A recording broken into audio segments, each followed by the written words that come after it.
Hey KU fans, welcome back to Allen Fieldhouse with Benton Stretch Smith. Love doing that.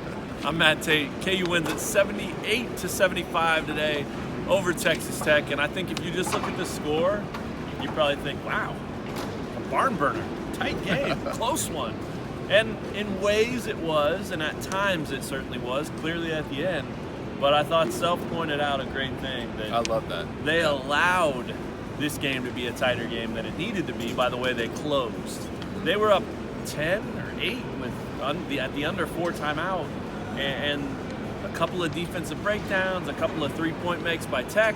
Next thing you know, it's a one-possession game in the final 30 seconds. So I think he was right on the money. I mean, I don't think that this was a one-possession game the whole way. KU clearly controlled this game from the start and led for 39 minutes and 10 seconds. So it wasn't a back-and-forth barn burner like the score suggests, but it was a tough game. It was a good win, and I think Texas Tech's pretty good.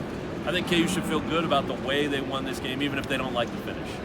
Yeah, they should just feel fortunate that they won, I think, because, Udoka Azubuike was, so out of character today. Yeah. I mean, obviously got in foul trouble early, but then when he came back in the second half, he just wasn't doing the type of things you usually see out of him. He wasn't that force defensively inside. Right. He wasn't aggressive as usual when he did get the ball in his hands. Crazy. And then, David McCormick, he wasn't bad, but he's not Udoka Azubuike. So Right. the fact that KU, even though Tech was using this lack of Udoka as a way to kind of cut the lead in the second half, KU got out of here with a win, barely. It basically came down to Ochai hitting some clutch free throws. Yeah. It's a 1-point game, but he goes to the line with 14 seconds left, right? 1-1 too, so it's high pressure. You're Right. getting 2 shots, guaranteed. He nails both of those, and then KU comes through. Itself didn't even like the defense they played on that final possession, right? Because they're supposed to be switching everything. That didn't happen. Marcus Garrett ends up having a great contest. Even blocks a shot there at the end on Ramsey, who was driving, attacking. Yeah. But I just feel like that's my big takeaway. They were lucky to get out of here with a win. Yeah, I think that's fair. I thought Tech just kept coming, man. They just kept coming.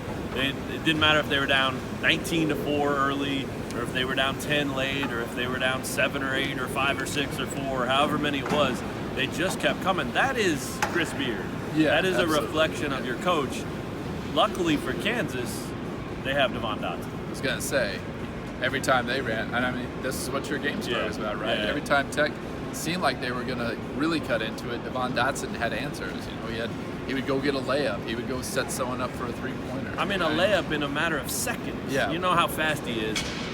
They would cut it to 2, and before you could even finish writing it down, he'd be on the glass laying it in at the other end. He was phenomenal. 21 points. It felt like more than that. That doesn't seem like, justice in terms of the way he impacted this game. He had a few assists. He got on the glass, 6 boards. And he was his usual self as a defender too. But I just thought, his answer, he wasn't Allen Iverson. But Chris Beard did talk about, is that Frank out there? Is that Devontae out there? No, that's Devon Dotson. Great. This guy has seen all those point guards come through here and torment his teams, and he saw another one do it today. The Udoka thing was interesting.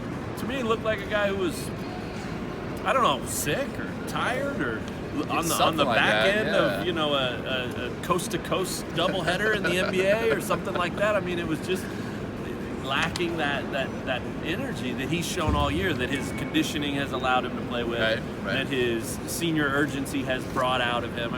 All that was missing, and he was 1 of 5 from the floor.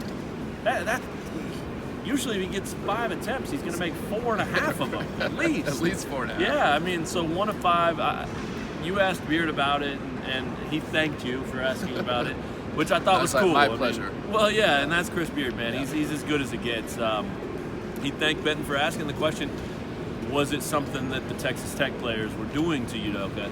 And just did they deserve some of that credit for that off and today? Of course they do. It seemed like they made especially him catch it out farther, right? Getting him in foul trouble in the first half. Yeah. That was a big part of it, I think. Yeah. So. Yeah, and they went after him at the start of the second half, trying to get him that third foul. He got it on a charging pass, which you don't see every day. No. But as Self said, Ochai kind of left him out to dry on that one, and that was his third foul, and then he had to sit too. So just kind of an off day, but as Ben wrote in his column, if you're KU and you can survive your most dominant player doing next to nothing, He played like 14 minutes. you'll take it, man. Yeah. So it was a good win, if not a pretty win for KU, and now they have to turn around, get a little bit of rest on Super Bowl Sunday, and come right back here Monday night and play Texas and find a way to get another one.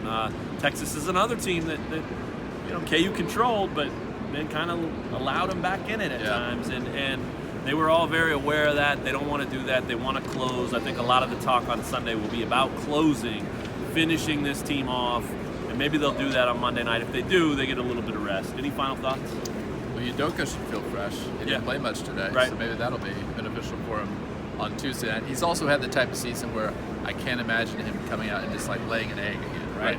Like he's not going to be happy with the way he performed. So I'm interested to see how he responds. Well, Texas. and yeah, he'll be up for it because Texas has what Self calls arguably the best player, best athlete in the conference in Jericho Sims. So that's a challenge. That's a center versus center challenge, and it'll be fun to watch. Texas full of athletes, man. Andrea Hootie will be back.